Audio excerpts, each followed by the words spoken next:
Good evening, everybody. In a moment I will be here. Michaela, you sent me something now, a moment ago? Sorry? You sent me something a moment ago? No, I wrote you a message, but I will wait, no problem. Okay.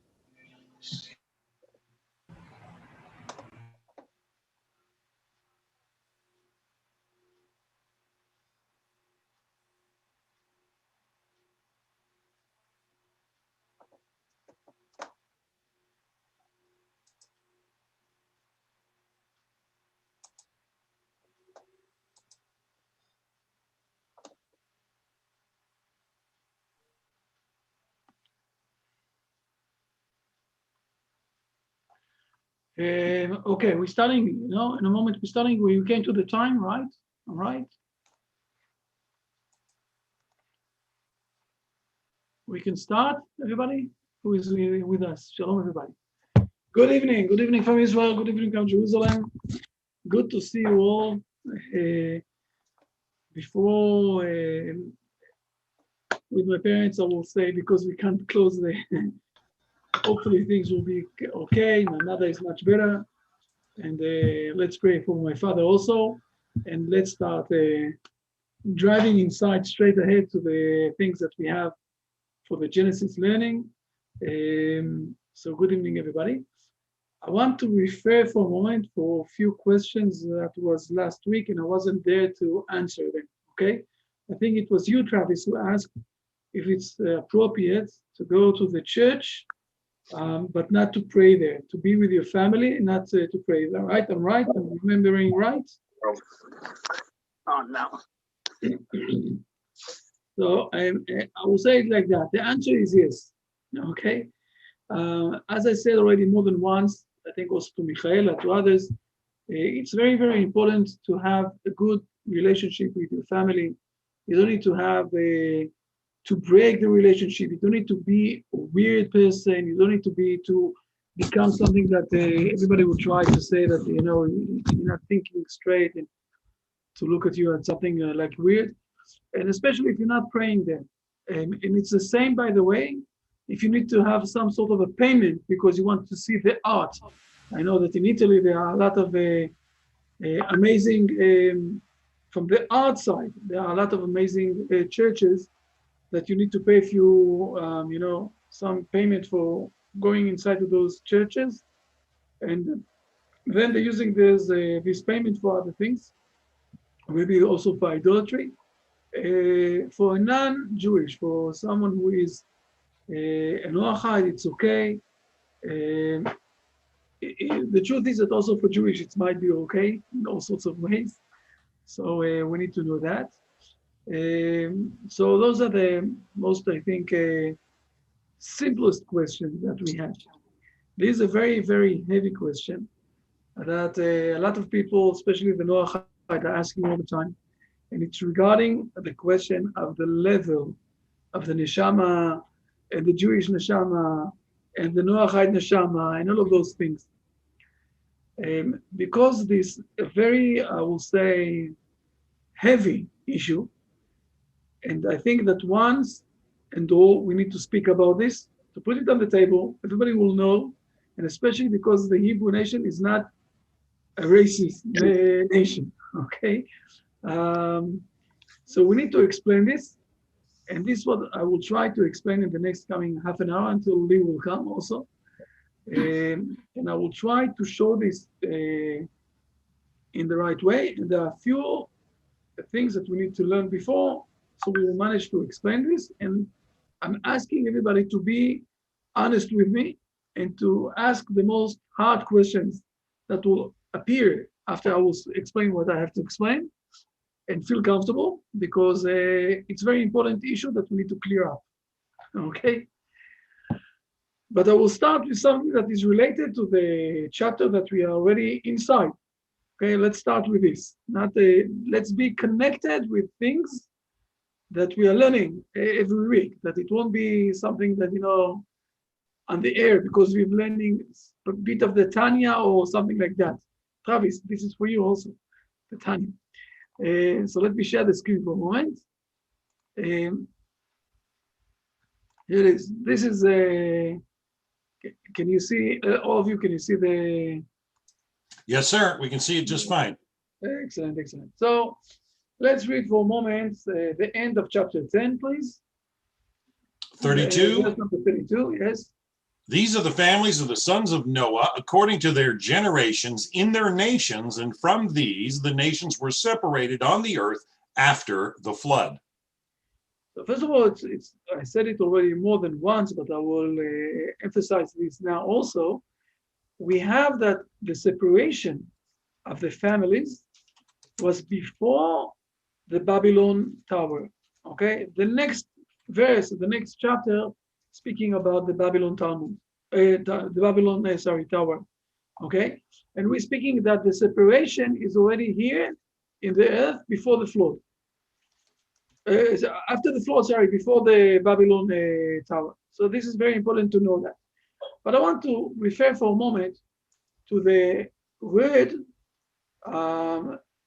in the verse, one verse before that. Please read verse number 31.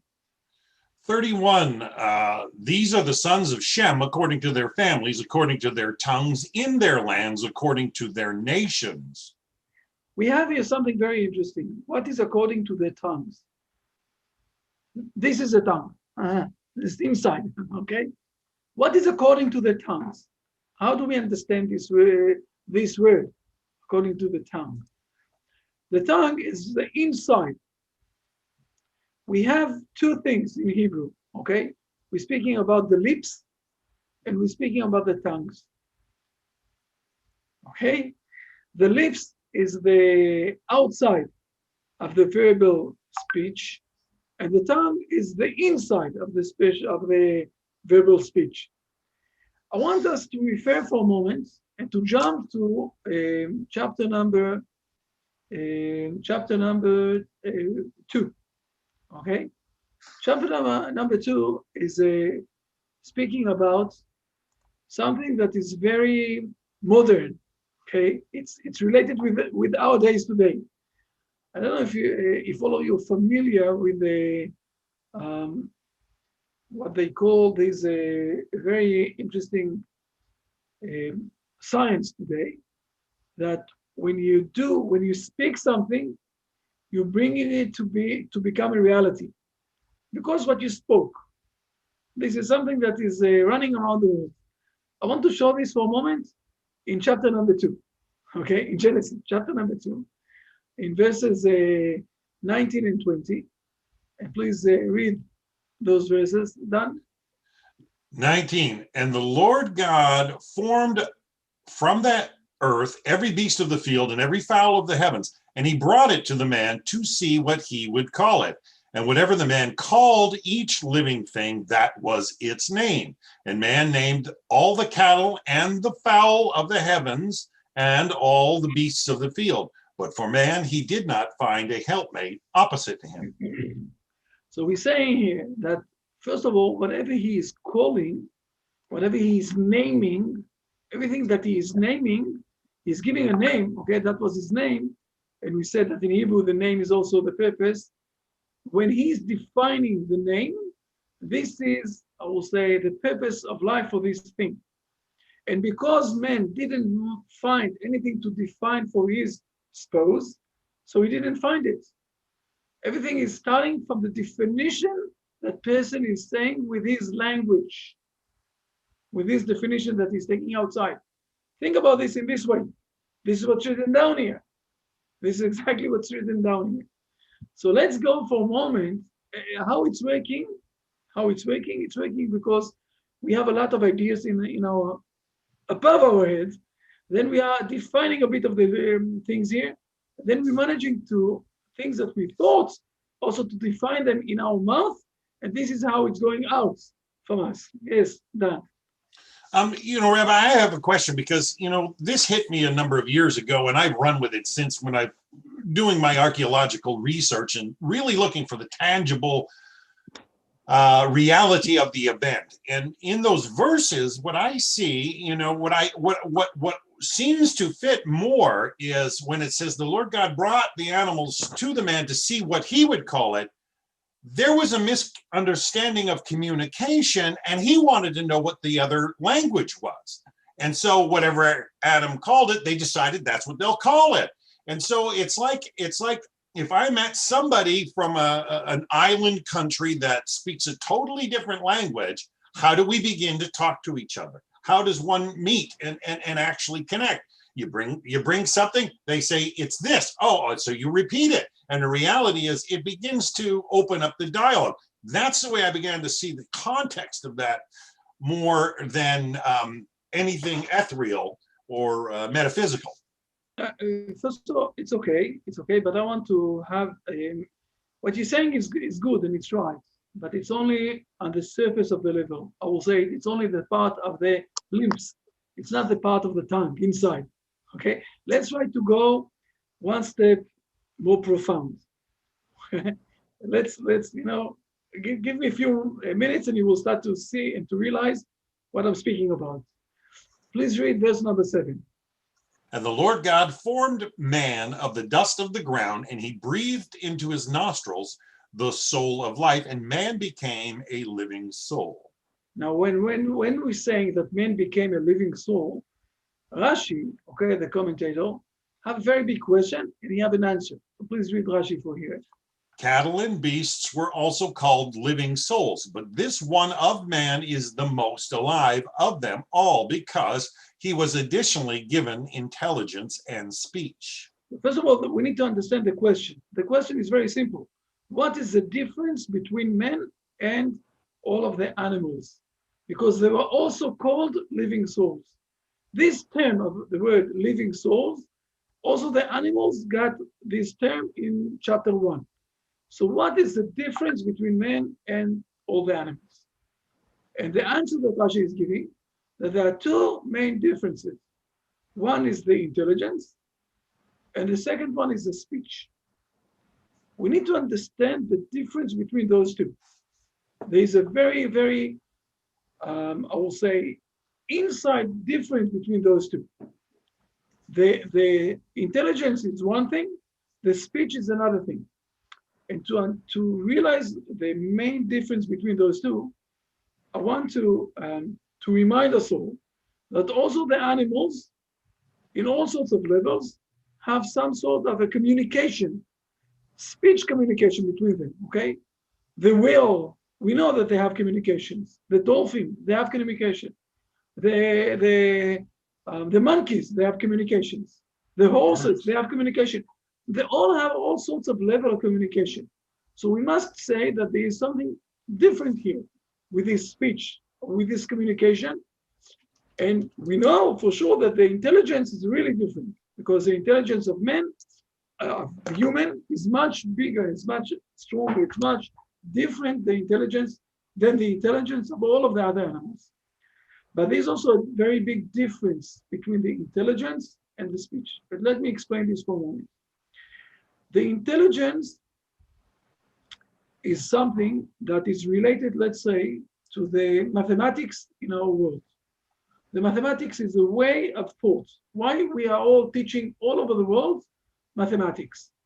And everybody in grade 8, year 8, is learning Thales, ideology of the mathematics. And in year 9, they're learning the Pythagoras, the Pythagoras learning and everything else. Wherever you will go, if you will go to Lithuania, to Israel, to Canada, or to the United States, okay, or to Italy, wherever you will go, those are the things that they are learning, because we are trying to explain or to teach the youngest the way of thought, how exactly we need to think. We need to think. Now, there isn't any difference.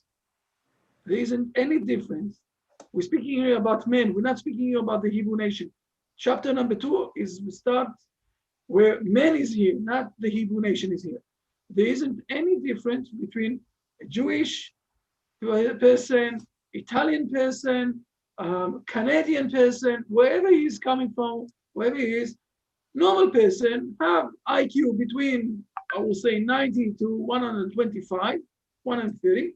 Okay, a bit more smart, a bit more sharp, but more or less we all have the same mind, and the logic is working the same. This is the intelligent side.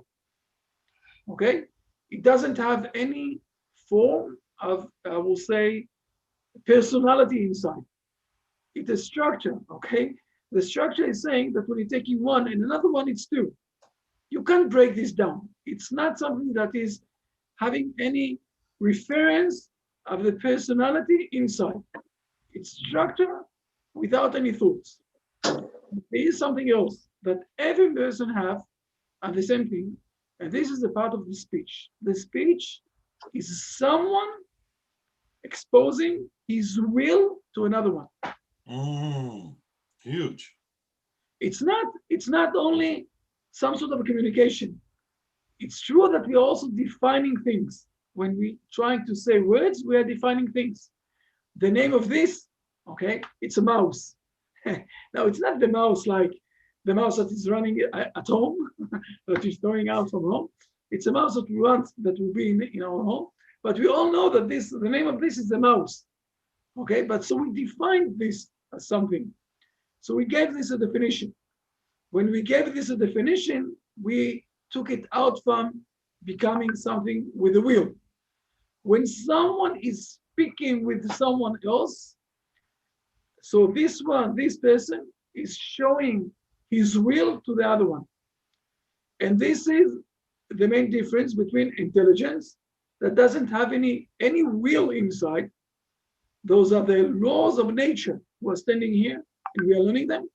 And the speech, where someone have also some sort of a will inside to put whatever he wants to say, and to say and to define exactly what he is feeling, wishing, want to share with the others and everything else. And this is how, and again, I'm saying, again, it's very important to understand that.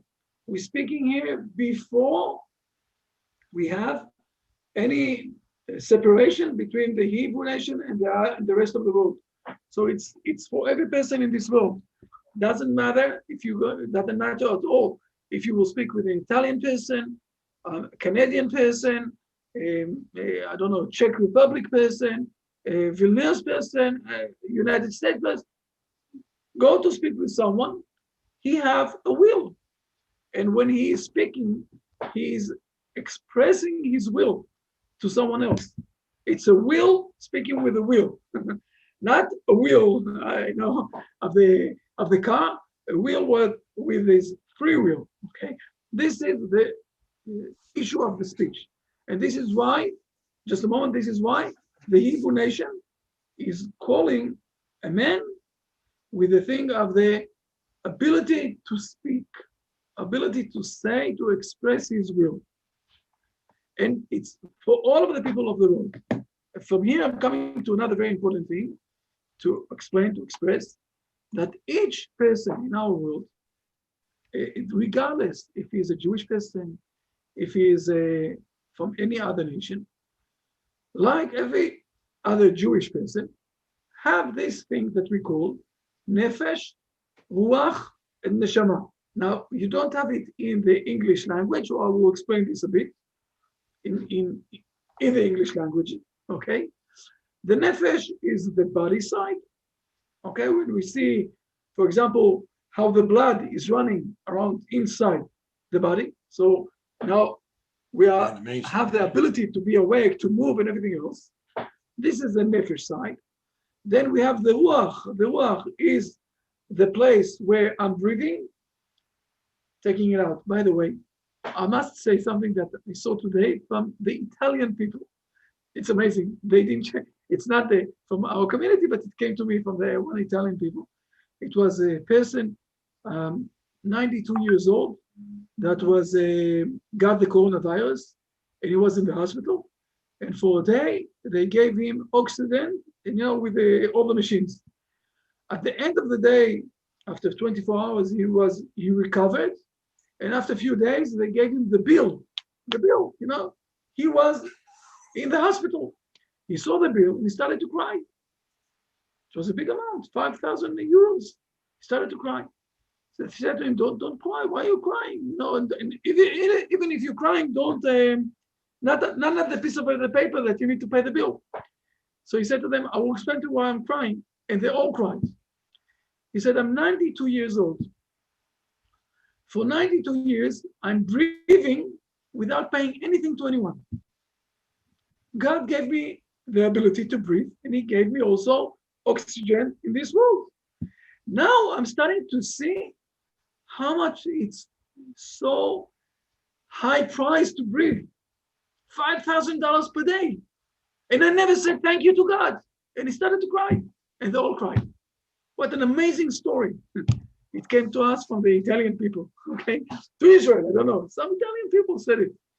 But what I'm trying to say that, again, all of us, regardless if you're a Jewish person, a Noahide person, whatever you are, we have three levels. The first level is the body side. The second level is the breathing side, what we call the ruach. Ruach is the wind. I'm breathing. How can I speak? How can I express my will? Only because I'm breathing something. And when I'm speaking, I'm taking it out. I'm taking out the wind, and I'm also speaking with this wind. Also, the wind, what I'm saying is coming to the microphone, the wave of my speech, and it's going to the microphone, and then it's going to all of you with the computer. But again, everything is related to the wind side. So this is the second level. And the third level is the neshama. The neshama is in a much upper level. Most of the neshama is not in the body, but it's something I will say that is giving us this is the way that God is managing to connect with us, not the Hebrew, the people in this world. Through the neshama, he's connecting with us. Okay, let's try to imagine some sort of, like a wire, okay, between us and the main power, electricity there in God that is giving life. This is the way that God is connecting with us. Each person has those things, but not when he's getting born, in the first day, he's not getting all those three together. He's getting only the first one, the nefesh. He's alive. He's feeling good. We all know the young kids, 2, 3, 5, 6, 7, 8, 12 years old. They are alive. They're running away. They're doing a lot of things. Everything is fine. They don't have yet, not the ruach, not the neshama. For accepting those things, they need to be more and more in a spiritual level, to start to give to others, to start to get more closer to God. Okay? Every person in this world have those three. Every person in this world have those three. When you're doing also the pledge, this is I'm speaking about a few steps ahead. When you're doing this pledge and you're so connected with the Hebrew nation, this is where also you're exposing part of the neshama inside you. This is what we said all the time, you're getting a new neshama. But when you're moving from the side that you're not only accepting the nefesh, I want to live, give me this, give me that. I want this, you won't give me, I'm crying, give me this. When you're moving to a stage when you're also giving to others, not only receiving, but also giving, this is where the ruach is coming inside. Usually it starts in the age of the bar mitzvah, or maybe in the age of 20, when people are starting to also have family, and they're bringing other lives inside at the age of the family, and they're giving also lives to others, and they're starting not only to receive, but also to give. This is the ruach is coming inside. You being more and more spiritual, you managing to go up one level, and the neshama is starting to come inside. Fine. Now, let me explain for a moment what is the difference between the Hebrew nation and the Christian, or say not the Christian, the people from one side and the people from the other side. To explain that, I'm starting with the Tanya, okay? In the beginning of the Tanya, in the first chapter of the Tanya, he's saying those words. Just a moment. Let me find the exact words so it will be okay. And the Tanya is saying like that. Hold on.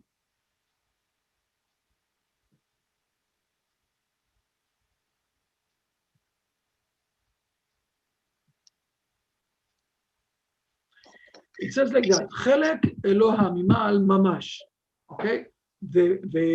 In the end of the chapter 1, almost the end of chapter 1, it says Chelek Eloha Mimal Mamash. What is the understanding of this wording? In English, it says that the neshama is part of the connection with God, where God is managing through the neshama to bring his will to this world. As more that person is cleaned up, more spiritual, have connection with his neshama, so God is he's more connected with God and he's managing to bring the will of God to this world. Fine till now. But to the Hebrew nation, it says, mamash, really part that God is, straight connection. With the rest of the world, it's not mamash, it's not 100% related. So we need to understand this difference between the mamash and not mamash. And this is where a lot of people got confused. And I'm saying here things that the rabbis of Chabad explained, okay? And for understanding that, there are 3 lines, I will say it like that, 3 lines, okay? We have the line of Midat HaRachamim, okay? The attribute of the mercy. This is one line. This is the middle line. We have on the other side 2 other lines. There is the line of those with a much more, I will say, the side of the middle line, the Emsa, the Kava Emsa, is we said the mercy. But we have also the part of the Chesed on the right side. Chesed is full of only mercy side. And we have the side of the Din on the other side, on the left side. The Din side is with the punishment, is the side of the justice. Okay? So the Hebrew nation, to explain this in a moment, I want to say something in close-up, and then I will return back to this. We all know, all of us who are sitting here, we know that each one of the people around us have also his own characterism. Okay, there are people who are more getting angry very fast. There are people who are getting pleased very fast. There are all sorts of characterism around us. When we're speaking about the nations as nations, the Hebrew nation is in the middle side, or in the middle line, in the right line, in the right position, in the exact position, in the middle between the mercy side and the judgical side. The Ishmael side is on the side of the judgical side. And you can see that when you go to the most outside people there with how they're acting with people. The Christian world, okay, is more with the mercy side. When you're getting smacked in one side, give you other side. They are not in the main route, I will say, of the middle side. They're more or less going to those sides. When someone from those 2 sides, okay, the side of the Ishmael side and the side of the Esau side, is getting related with the Hebrew nation, as it said in Isaiah, they're managing to move to the middle side, to get related. So we have 2 sides of exploring the neshama. One side like everybody else have, and we don't believe in racism at all. All of us have nefesh, ruach, and neshama. So one side is revealing more of the neshama.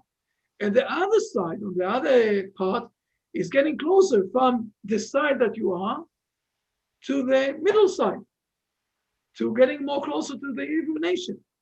Now, there's another step that you can do to convert to Judaism. And then also, listen good to this, you're not automatically coming inside to the middle side, to the middle line.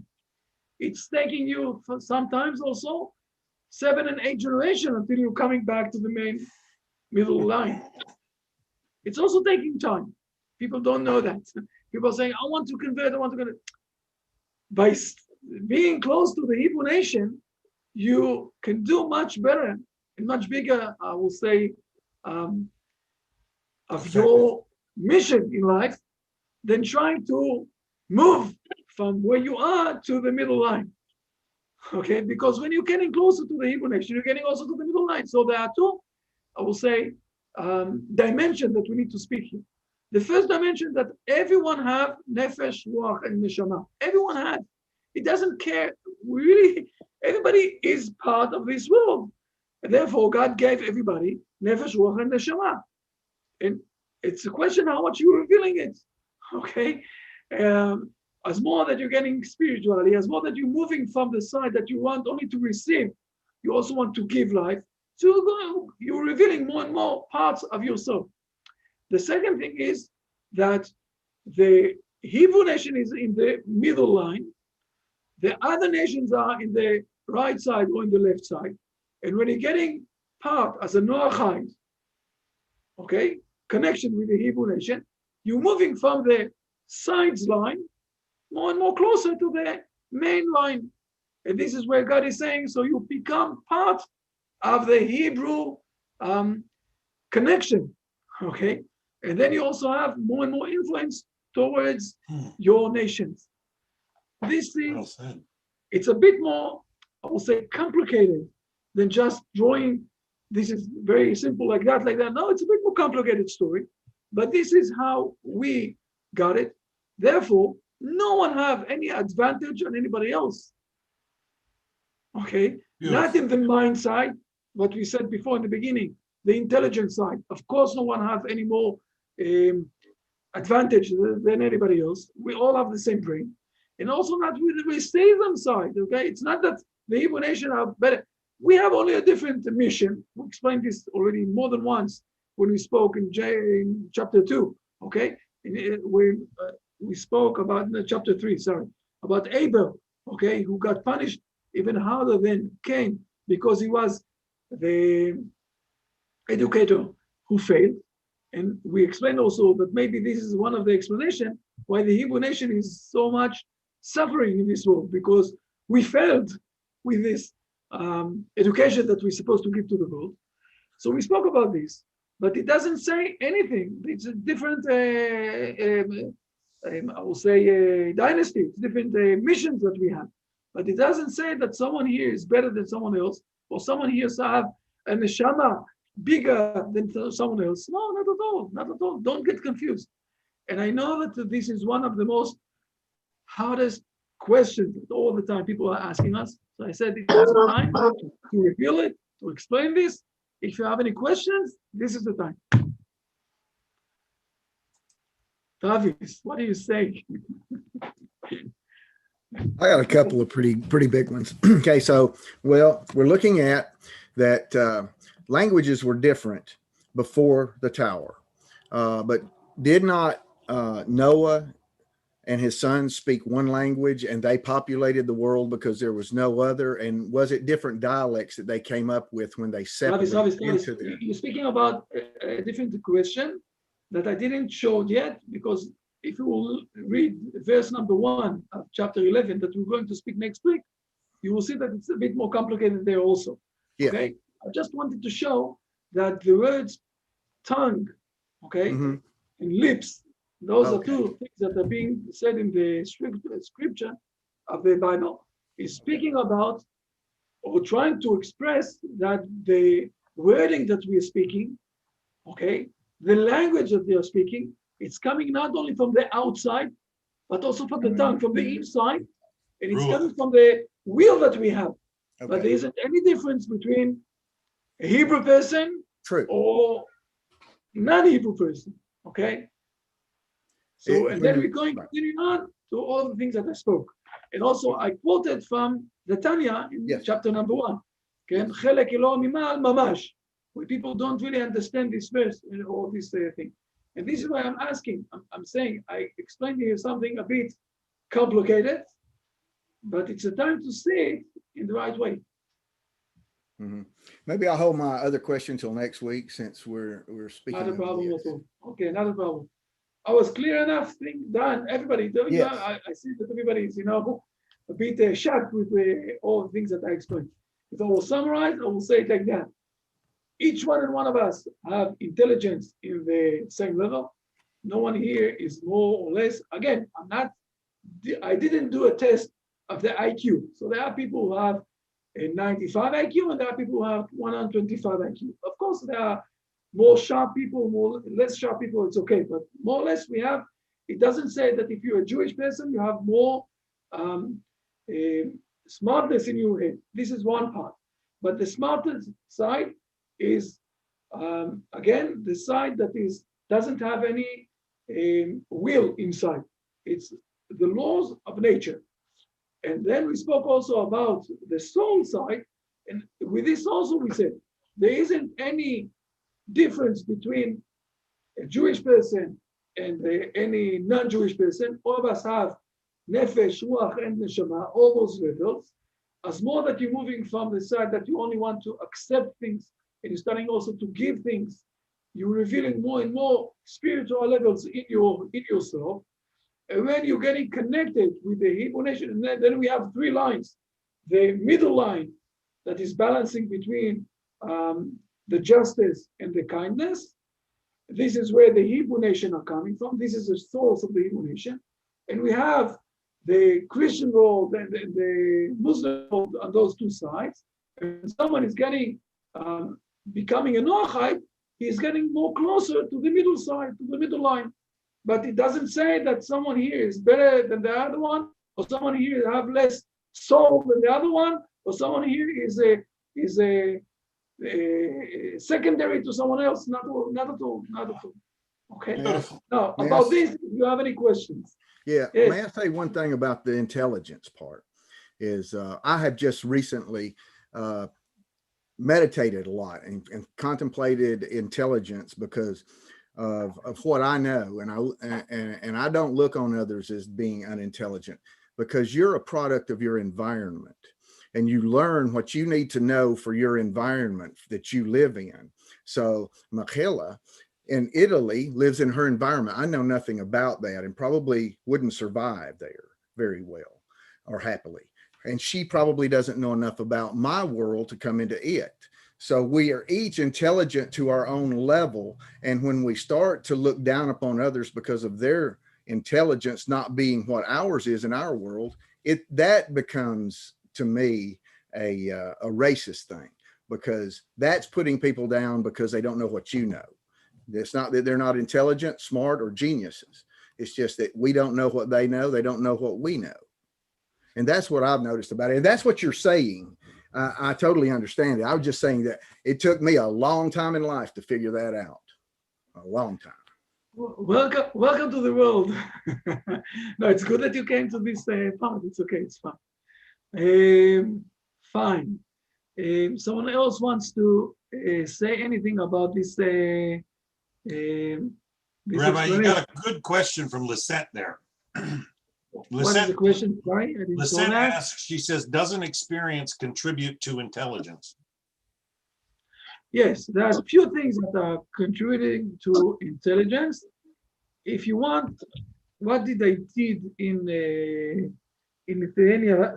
I was in Lithuania for 10 weeks, and I gave there a lot of educational seminars for high school principals and professors from the universities. 10 times I was there, and I'm still with them with the connection only because of Corona stuff. What exactly the educational system that we taught them? It was how to use more than only the 5% usually that people are using in their intelligence. So it's something that you can learn and you can use much more. It's a week seminar. It's very simple. It's 3-day seminars. It's something amazing that it's really turning people from one side to another side. So it's something that we can learn. We can open our minds. We can learn more. I will say we can learn 70 languages basically. Okay, the opportunity. But again, it doesn't refer only for the Jewish people. Maybe we invented this system. It's right, but it's something that we can acknowledge to everybody else, and it doesn't stay with only those people or the other people, because the intelligence is something that it's the same language with everybody. It doesn't care how much you behaving morally, more or less. I will say it like that. You can be very intelligent and also very bad person. The side of the speech, the will, the connection with God is related to your moral behavior. And those are the two things that Rashi is explaining there. The intelligence that is not related at all how you're behaving, but you can be very smart and you can be very mean person. Okay, you can be very smart and organize atomic bomb to kill a lot of people.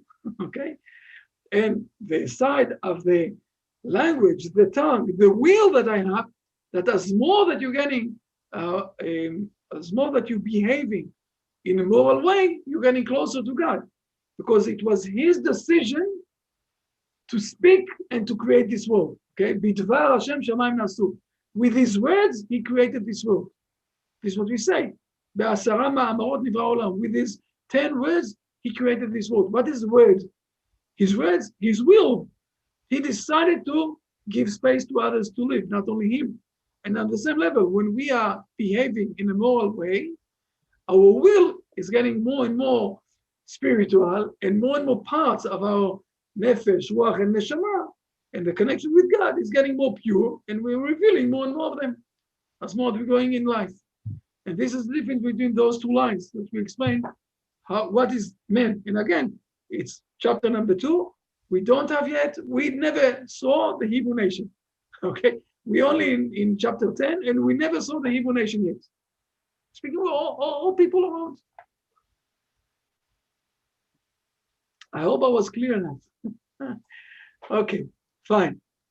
If we don't have any more questions, so Lee, I know that you came a bit late, but we explained in a very profound way all of the questions of last week. Yeah. Excellent. Thank you, Rabbi Chaim. Yeah, I was able to take pleasure in a good portion of the explanation. So thank you. And I've been loving the questions the past few weeks. I've been telling Rabbi Chaim that they're challenging me to to really take our lessons practically. So thank you, Rabbi Chaim. Thanks, everybody. I'll start off by wishing everybody well. I'm not sure if Rabbi Chaim mentioned, but please God, our learning should be for the full and speedy recovery of his parents and all of you and your loved ones. I hope everybody's feeling well. I'll share my screen. I wanted to start off by going over a number of questions that you all raised last week. That were fantastic questions, and had to do a little bit of homework. So one thing is I'll show on my screen a number of questions that appear on the Brit Shalom website. So nohideworldcenter.org. I can send a link. You're probably all familiar with it. There's a section there with Q&A. I spoke to Rabbi Chaim about it. It appears it hasn't been maintained over the past few years. So I would also encourage you all, with your wonderful questions, to send in more questions so we can update the material. But peruse around there. I think there are a number of great questions that you all raised here. And again, I'm learning a lot along the way with you all. One question, I think it was Daniel Perry who raised it last week, was with regard to, so we're holding in chapter 3, right? The chapter 3, the laws of idolatry, things that are permitted and things that are forbidden. With regard to idolatry, one piece of good conduct that came up in clause 22. This is in chapter 3, is regarding coins that fall near an idol or near a place of idol worship. Okay, you can also use this example for other practical examples. I think it was Daniel who asked, so, do you really have to sit down, or maybe there's another recommendation for a person to deal with the situation appropriately? So it's actually brought in the Code of Jewish Law. Another one of the recommendations is, I think, as Daniel even mentioned, is to kind of kick the object aside. Okay, and then you go and you're no longer in front of this place in the idol or the idol worship, and then you go and you pick it up. Alternatively, you can kind of turn yourself, turn around or turn to the side, so that it's quite clear that it could not be perceived that you're prostrating to this idol, and you're not connected with it.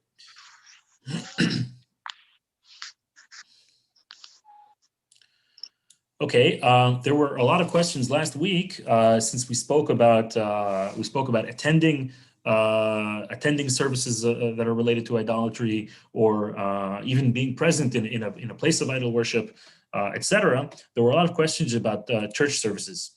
So I was perusing through the questions and answers on the website. I'll try to summarize the approach for you all. And again, I can encourage you all to go through there. There's the Ask the Rabbi section, and there's a number of good questions and appropriate answers. The general thrust is like this: we want to stay away from these places if possible. Okay, so here, this is a great question that kind of summarizes the approach. Okay, Christians go to church, Jews go to synagogue, Muslims to the mosque. Where should Noahides come together? So ideally, they should be going to places that, where there is worship of the God of Israel, worship of the one God. Okay, so Noahides can come to synagogue. There's a note here by Rabbi Sherky about informing the person organizing the prayer service there that you're a Noahide, just in terms of the quorum of people that are there.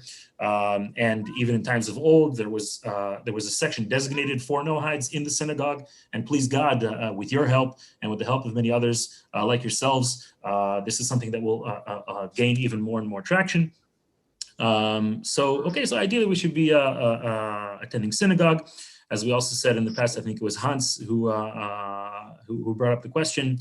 And I said, it's a recommendation that we made, which is that the Noahides should be coming together wherever they're living and establishing their own prayer groups, their own prayer service, their own study groups. If it's in, right now, I don't know what the lockdown measures are in each of your countries, but if there's a place where everybody can physically come together, I would be the best, of course.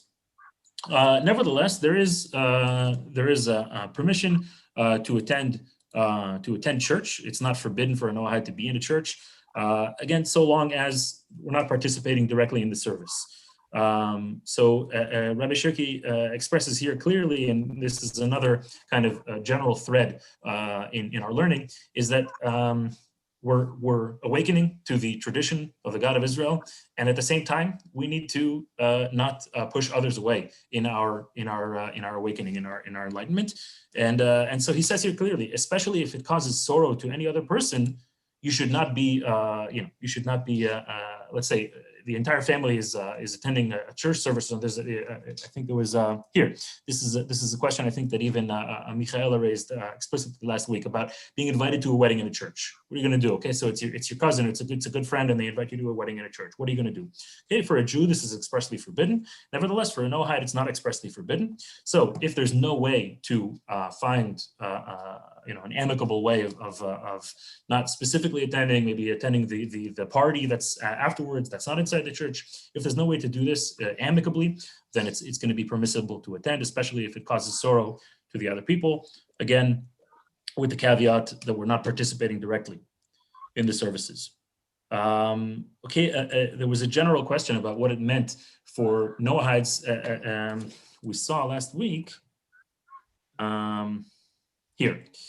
Okay, so clause 15 in chapter 3. Can everybody see my screen? Fantastic. Yes, okay. yes. Hey, thanks. So in clause 15, we saw that being present at or passively participating in the ceremonies is not forbidden. So Rabbi Shirky brings up an interesting case here. Okay, about the food. Okay, and we think we spoke about food directly. If the food is involved directly in the idol worship, so we're also not going to want to benefit from the food directly. So he says, okay, so maybe we can find a way to be indirectly involved with, if it's a party, if it's a luncheon or something like that, if it's a meal after a religious service. Okay, so maybe we can help in preparing the food. Okay, either way, we're finding some way to participate, and we're not saying, okay, you're now totally off limits for me, and I want to completely disconnect with you. At the same time, we're finding a way to respect our own tradition, respect our own beliefs, and this is this very fine middle ground that we're trying to. Peaceful approach that we're trying to find. Okay, so there's a question here about a couple. Okay, where one is believing still Christian, holding on to Christian beliefs, and the other is going through Noahide process. And the question there is about, okay, it's marital harmony. Okay, this is, you can't get much closer to the heart about this. Okay, so here too says you can attend the Christian classes. You can even attend the church. Okay, but don't pray directly to Jesus, of course. And again, the prostrating and eating of the bread. This is like the direct participation that'll be forbidden, but the other kind of passive stuff, being permitted. There was a question about working in church. I think the example that I raised about, like, let's say an architect has to now build a church, or if it's a gardener, some sort of landscaper, if he's maintaining a church. So here the question is about an accountant in a church. And here too, he says you're not required to give up your job. You're not required to give up your job if it's involved. However, you still have to kind of hold your own ground if they, so long as they don't demand you to participate in the rituals.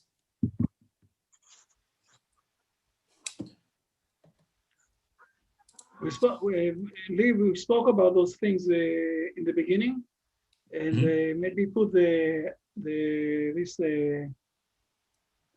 link of this site, of this part of the site, of all of the questions, where you can also ask questions, and we're trying to answer. Why is the chat not opening? Here's the chat window. Okay. Okay, great. So I just placed in the chat the link to the customs and practices section there. That's where you can find all these questions that I found and many more. And there's a form there also, as you can see here, to fill out and to send in a question. There was a question about idols in one's home. Let's say you have a younger person who's living in their parents' home. The rest of the family still has idols in the home. Here, the question is about a Buddha figure. Okay, and the family doesn't even happen to hold on to Buddhist beliefs, but there's a Buddha idol in the home. What are you supposed to do? You see here too. You see the wisdom in holding on to our own beliefs and not going over our own identities, and at the same time finding some sort of a peaceful manner in doing so. So he says, what am I supposed to do about praying in this home? You should do it in such a way that somebody looking, from the outside would not interpret that as you bowing down to this idol, as you praying to this idol. He says it's best to pray in another room. Nevertheless, if it creates problems, it's even enough not to be directly in front of the idol, and try to cover it when you're actually praying. Again, you see this very, very fine line of a wisdom trying to maintain peace. Finally, and again, I'll encourage you all to go through the section here. There's plenty of other great questions that I didn't put up here. There was a question, I think, again, from Michaela about if Noahites are obligated to go out now and convert everybody to Noahidism. And here the answer, I think, is along the lines of what we said, which it's a wonderful thing to do. And, if God puts you in a situation where it's either with friends or family, again, you have to be very, very wise. Or if it's coworkers, somebody raises a certain question. Oh, I see you're, doing a certain custom. Can you explain this to me? Then I think these are wonderful opportunities for us to spread our teachings, and at the same time, we're not going out and these are not this is not a Noahide crusade or a Torah crusade, and it's not even an obligation. Okay, again, this is something. It's a good thing to do. It's a proper thing to do, but we have to do it carefully. Oh, I'm sorry. There was one more question that came up because we spoke about names last week.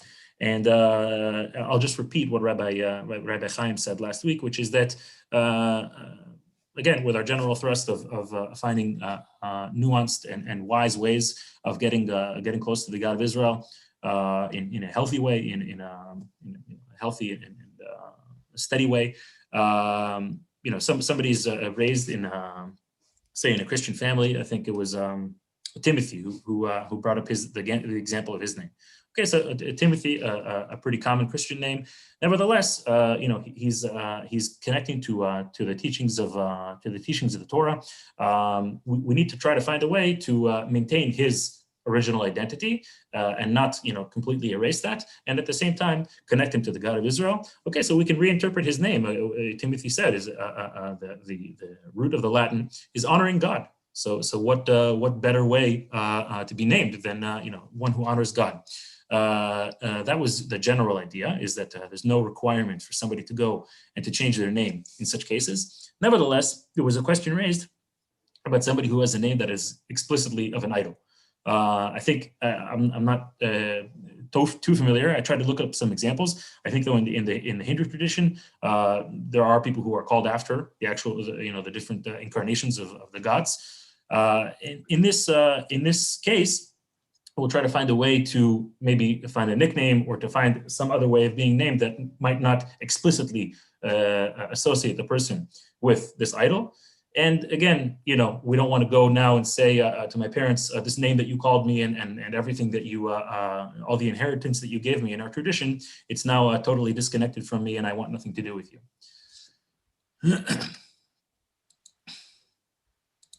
There were a couple of other questions that are still open that I still have some homework to do. So thank you all again. I see there's some flashing here, so I'll see if anything's pertinent to our discussion right now, and then we'll move on. Just a second. It's not... Here's the chat. Thank you, Lee. Thanks. Thank you all. Fantastic. Okay, great. So we're closing up now, chapter 3, again, with the laws of idolatry. We're moving on to the laws of blasphemy, the laws of God forbid, cursing God. Okay, so I know we ran through a lot, and I'll repeat my recommendation, which is that everybody should have a copy of Brit Olam at home, and peruse it before or after during our teachings, either digitally or physically. I'm sure it'll raise even better practical questions. Okay, so I won't review so much because we had quite a number of clauses there, and I'll trust you all to do your homework. Okay, so just wrapping up chapter 3, we have here clause 27. It says Jews were commanded, and again, these are all here, these final clauses, these are under the section of proper conduct. Again, these are things that may not explicitly be obligations or express prohibitions for Noahides, but they're very good suggestions, and there are these are things that people should be adhering to the greatest extent possible. So it says as follows: Jews were commanded not to turn towards or investigate idol worship, not to even consider that there was anything real about it, and not even to look at it. Again, we said there's obviously a nuance to this, which is the Noahide sages. The Noahide sages need to be very well versed in the different belief systems of their culture in order to know how to connect to people and to bring them to the God of Israel through the Torah.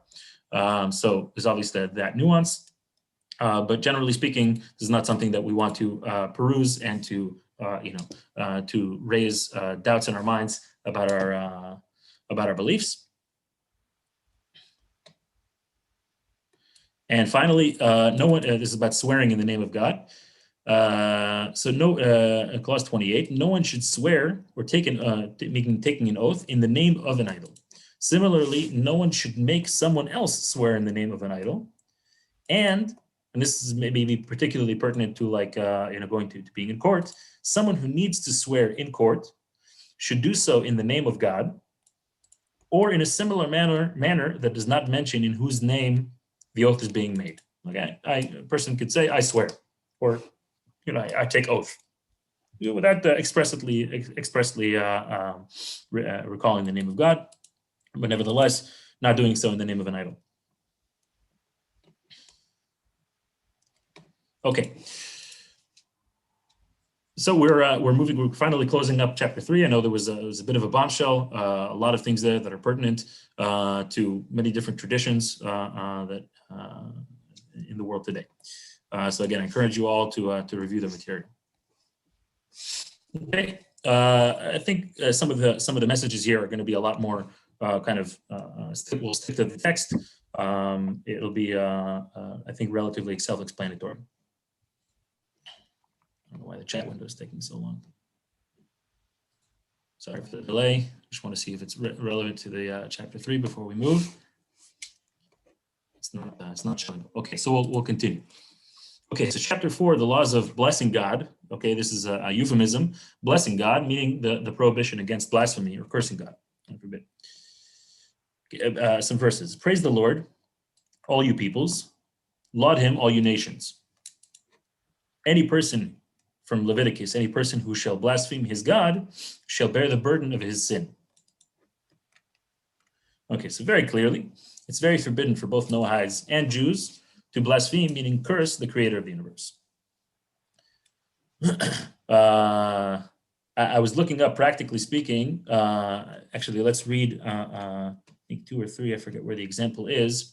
A person says GD it. I don't know where this falls in this prohibition. This is like Rabbi Chaim. This is basically a person calling in the name of God for God to curse, not God forbid somebody else, but for this bad situation. God should curse this bad situation. God should curse this object. I didn't find such a clear answer. I didn't understand the question. Sorry. Okay, a person says that God should curse this book. God should curse this bad situation that I'm in. So you're asking if it's okay or not okay? Yeah, I'm asking if this is permissible, even if it is permissible, if it's good or bad. We're not cursing God this way. When you're saying God will curse this book, he's not cursing God. He's asking God to curse this book. I think, personally, already I'm speaking about 40 years, or 50 years. I'm not involving God with those things, and I'm not saying those terms. But basically, if someone is saying they're asking God to curse this book or something like that, so it's okay. We're not cursing God. To understand that, basically, the relationship, I will say in principle, the relationship that we have with God is being shown through the approach. When we cursing God, basically what we're saying is that we have a very bad relationship with God, that we don't accept Him, that we want that He won't interfere in our life, all those things. This is why people are cursing God. Usually, I think that today people are not really cursing God. I think maybe I'm living in some sort of a closing place.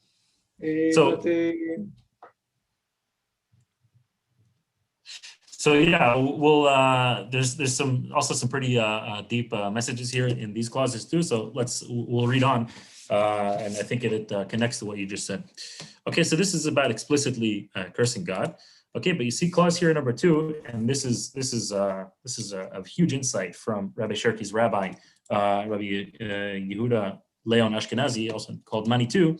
If any of you have come across his material in Rabbi Shirky's content, he says that this commandment about cursing God, or as Rabbi Chaim says, having a negative relationship with God, this is meant to negate all pessimistic views regarding the world. Now, this is huge. This is how can you tell a person, especially right now in the trying times that we're all going through, don't be pessimistic. You have to be optimistic. So this is a tremendous command. Obviously, not only for Noahites. This is a tremendous call to action of all human beings to be so stubborn about clinging to hope that even in the face of all these, even in the face of trials and calamities, God forbid, it's true that they're difficult, but it doesn't diminish our hope in each situation. This is a central teaching. Anyone who sees, I'm continuing in clause 2, anyone who sees in God's world only evil tends to attribute blame to the one who created the world. I'm thinking now to myself, I think this also has quite a lot to do with our interpersonal relationships. A person who is, God forbid, how do you say, not grateful, is ingrateful to a person's spouse. You can point out all the negatives, and they don't do the things exactly the way I want, and why don't they do like that, and they should get better in this way. It's without expressing and hanging on to all the gratitude and the positive characteristics and attributes. It's hanging on to these negativities. So all the more so in our relationship to God. According to the Talmud, this commandment was initially spoken to Adam, and it is a fundamental value of human existence. Again, this commandment here is regarding the prohibition to curse God, the prohibition to have this negative relationship against blasphemy. This clause 3, this prohibition against blaspheming includes all the names of the Creator, including nicknames such as Merciful One or Compassionate One, and every other name that is known to everyone as a name for God. Okay, I think this is quite clear. This prohibition applies to every language. Okay, again, this is something that is universal. So it's not, the translations of these. It applies to all languages, and I think it goes back to what Rabbi Chaim has said. He's saying that that we want all of mankind to have this positive relationship.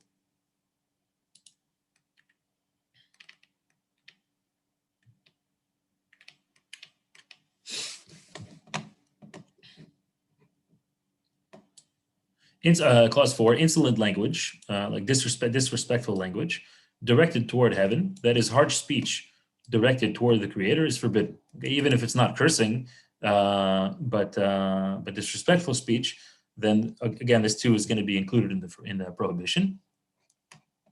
Again, a very one that we have to look at carefully is clause 5. Some opinions include in this prohibition against blaspheming the possession of an atheistic frame of mind. However, and this is where the nuance is. However, one should carefully examine the true intentions of one claiming atheistic belief, since sometimes the atheist is merely rejecting an idolatrous practice. And about this, i.e. rejecting idolatry, the Talmud says, whoever rejects idolatry is called a Jew. What is Rabbi Shirky alluding to here? Basically, he's alluding to, let's say, the idea that God is vengeful, okay? And this is God. The definition of the way that God interacts with the world and with mankind is through this attribute only of judgment. Somebody could feel in their neshama that this is not a healthy relationship. There must be some way of a positive connection with God, of a loving and merciful relationship with God. Why is this relationship only being manifested through this strictness and judgment?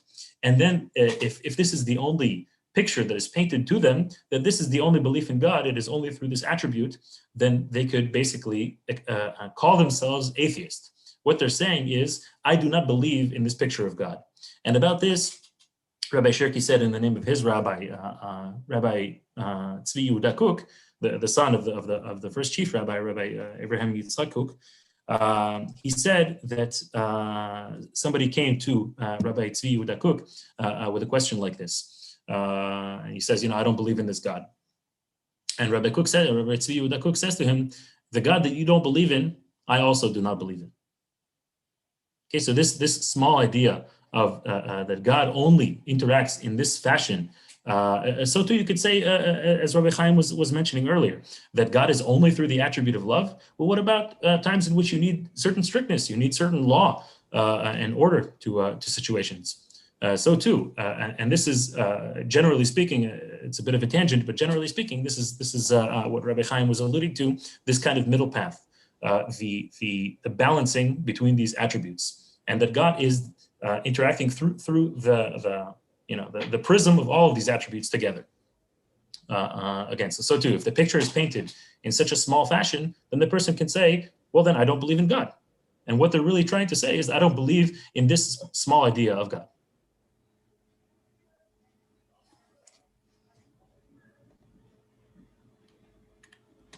Okay. Again, further on in section of proper conduct. Okay, let's see. Clause 6. Whoever hears blasphemy of God's name should tear his garments because of the severity of this act. Now, Rabbi Chaim, I have to ask. I didn't have enough time to ask practically. I know that at least with the law regarding to Jews, there are certain situations where if a person hears this, it's basically they're not required to. It's like this is a very strong suggestion, but it's not like an absolute requirement. My question is if there are also what is the practical law for Noahites? I think that it's more showing, I will say, some sort of a warning. Okay. Now the practical side, you don't need to tear apart, shirts with that cost a lot of money, and you don't need to be a weird person, in your work. Suddenly someone is doing something like that and he's starting to tear your clothing and everything else.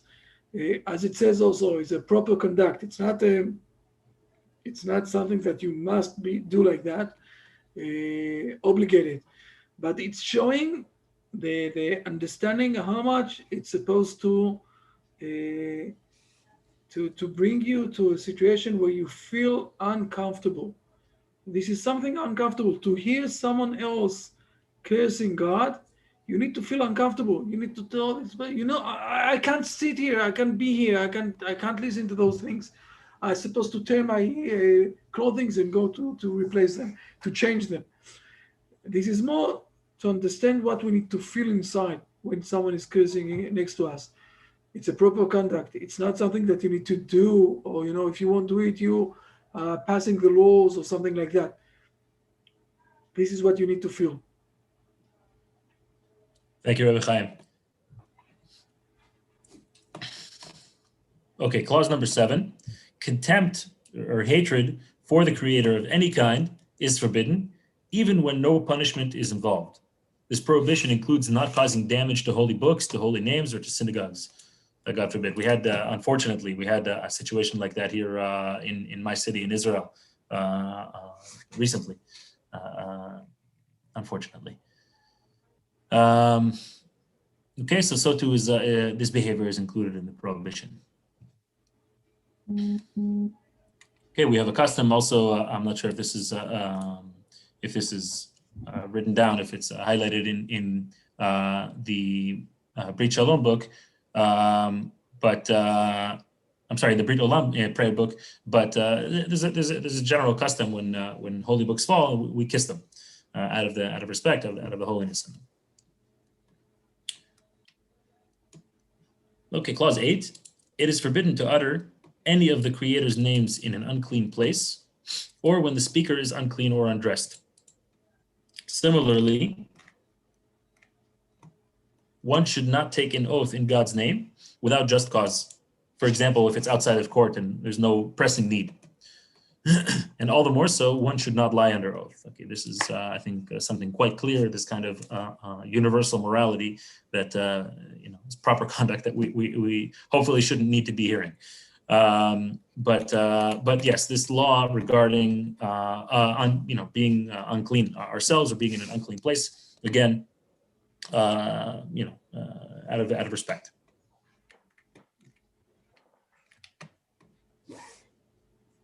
Okay, there's a question like, practically speaking, it just happens to be very, very pertinent to my life right now. Let's say regarding babies. Okay, so you have like a dirty diaper. What do you do in such a situation? If you're in the middle of praying, you're in the middle of saying a blessing, what are you supposed to do? So I know with regard to Jews, the law states that if you can either smell bad smell or you can see something unclean, then basically you should take a pause. If you can, then you should go to a different place. Basically, again, out of this respect. Daniel, this could be also an answer for you. You asked what is except for blasphemy. What else? When you have a dirty, a filthy diaper, okay, that the young infant did something very smelly inside the diaper, and you're standing there to start to pray to God in this area where it's stinky and all of those things, it's not blasphemy, but it's very unpleasant and very not honorable situation to say the words of God there and to pray to God there. So this is an example of something that it's not blasphemy, but it's very similar, I will say, to blasphemy. Yeah, I mean, in general, it's brought in our sources that how would you behave if on obviously a world of difference. But how would you behave if the president of the United States walked into your house? Would you start praying if if there was something unclean? Okay, so how much more so we're praying before the King of Kings? Then our conduct should be respectful. Okay, kind of expanding the ideas further. The sages said here in clause 9, the sages said, I think maybe we'll do only a couple more clauses if people have questions. I see we're getting up to 9:15. So we'll do a couple more and then we'll pause. The sages said, there are three partners in making a human being: his father, his mother, and the Holy One, blessed be he. This passage equates the honor due to parents that is due to heaven, to that due to heaven. Moreover, honoring one's father and mother is an aspect of human universal morality accepted throughout the world, as is reverence for one's father and mother. And needless to say, one should never hate or curse them.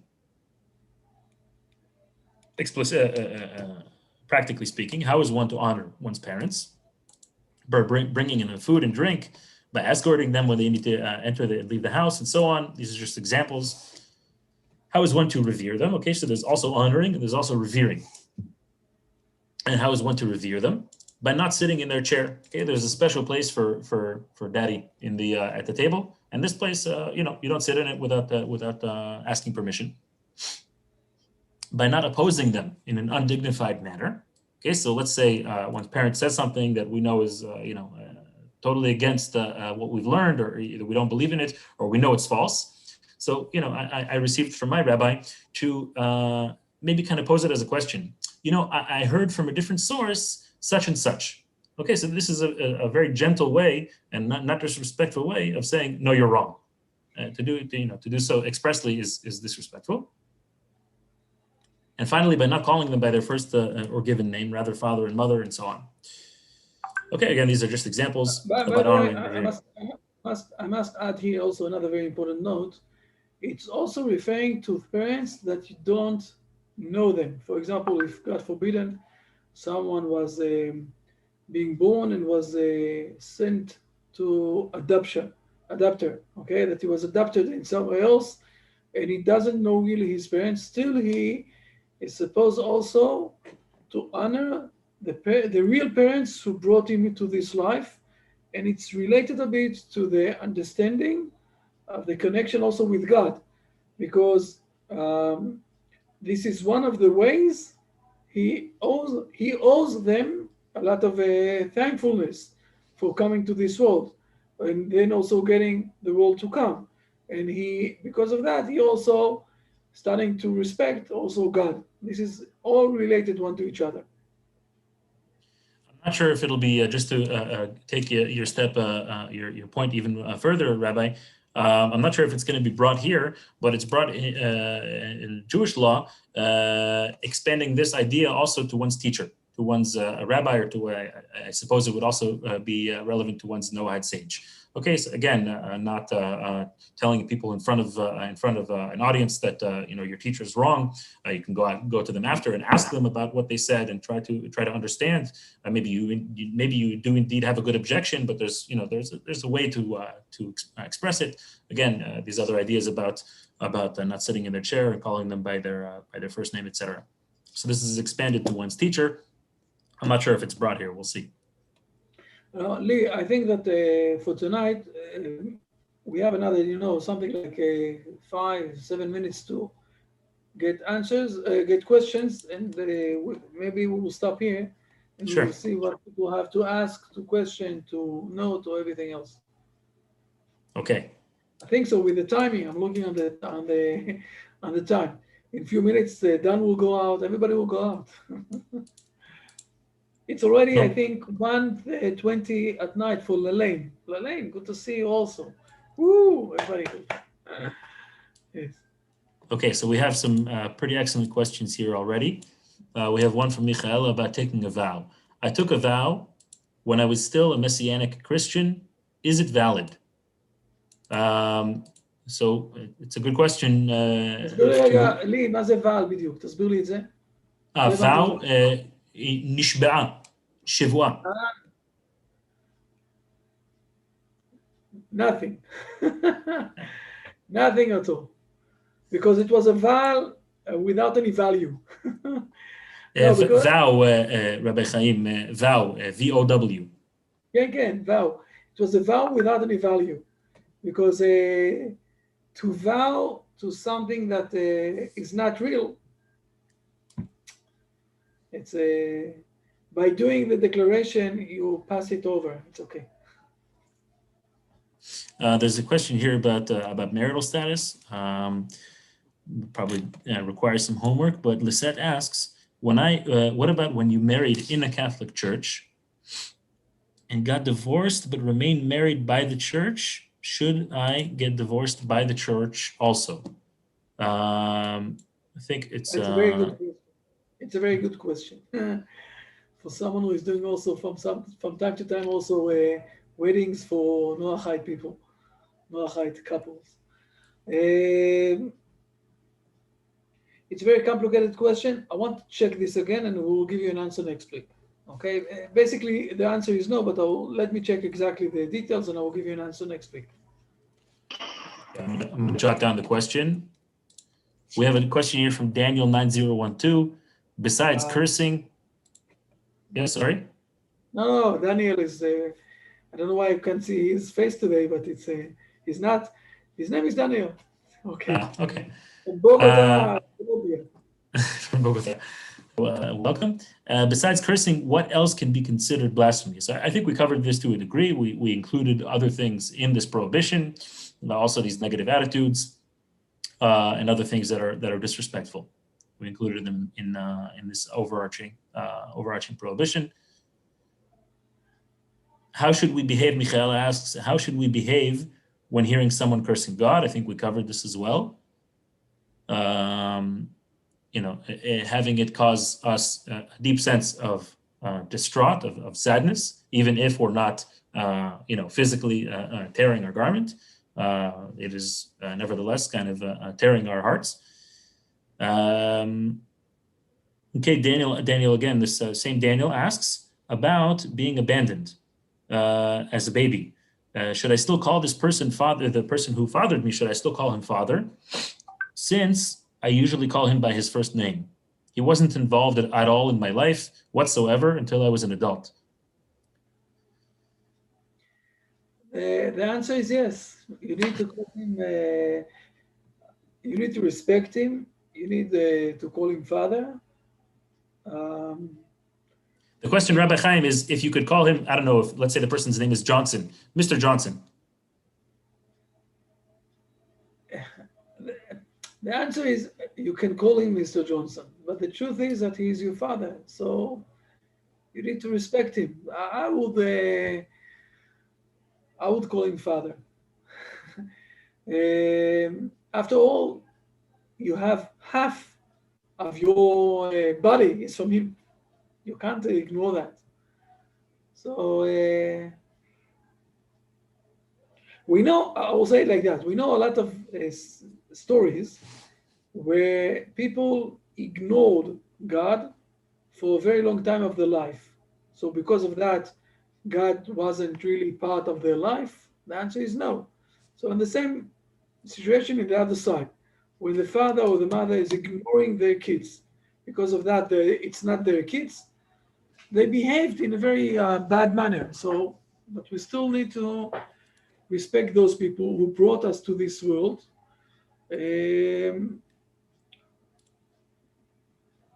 even brought the most best friend of them, and I'm going to get very involved with them and everything else. But I need to respect them. It's even brought in our sources, Rabbi Chaim, that a parent who is unfortunately a wicked person, we're nevertheless we're required to show them some manner of reverence, some manner of respect, even if they're, God forbid, wicked. Exactly.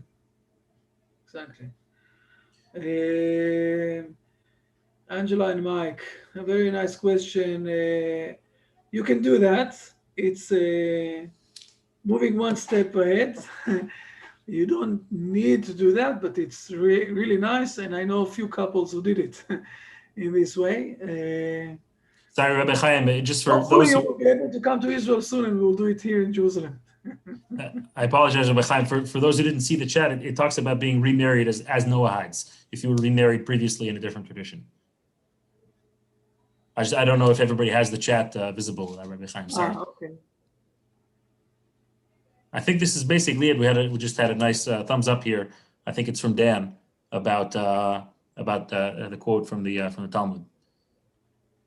Yeah, Dan is quoting from the Talmud.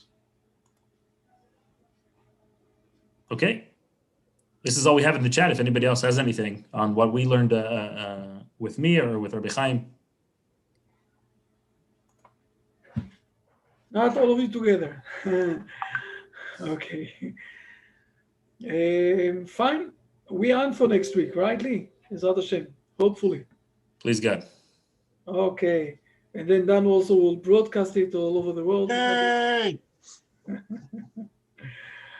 Fine. Dan, I have a leak in my home. Can you come please and help me? If I'm allowed in Israel. Until you will come here, it will be a flood, you know. Fine. Okay, thank you very, very much, Lee. Thank you, everybody, for coming, attending, being with us. Hopefully, see you next week. Thank Have a you, blessing Rabbi. week. Toda rabba, Rav Ali. Beautiful. Thank you. Thank you. Very Thank instructing. Thank you. Bye. Thank you. you all. Feel well.